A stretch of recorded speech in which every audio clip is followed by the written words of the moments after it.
It's 11:47 at night. The only light in the room is your phone. Someone texts, "Hey, you good?"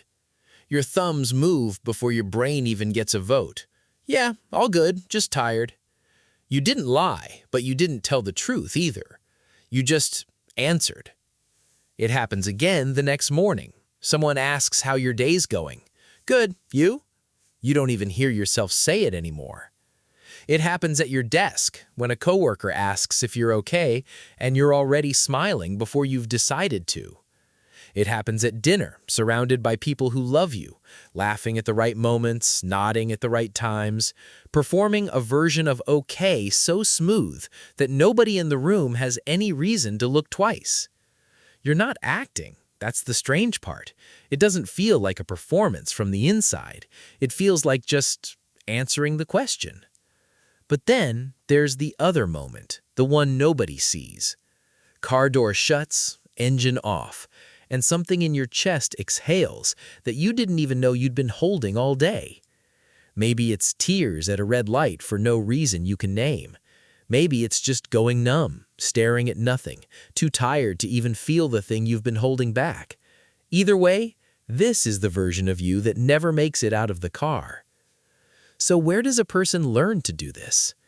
Maybe somewhere back there, being upset got you called dramatic. Maybe every time you cried, someone else needed you to stop first. Maybe the room only worked if you were fine, so you learned to be fine.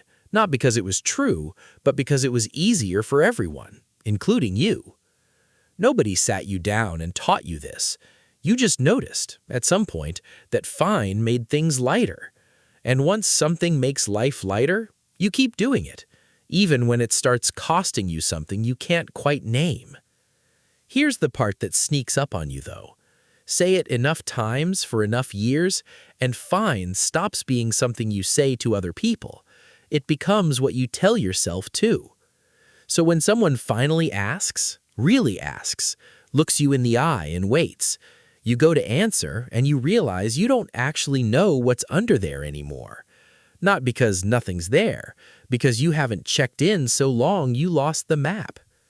None of this makes you broken. It made you good at surviving days that needed you to keep moving. That's not nothing. That's a kind of strength most people never notice because it doesn't look like strength. It looks like just being fine. But strength like that has a quiet cost. The people closest to you only ever meet the version who's okay. And somewhere underneath, a part of you is still waiting for someone to ask twice. So I'm not going to ask if you're okay.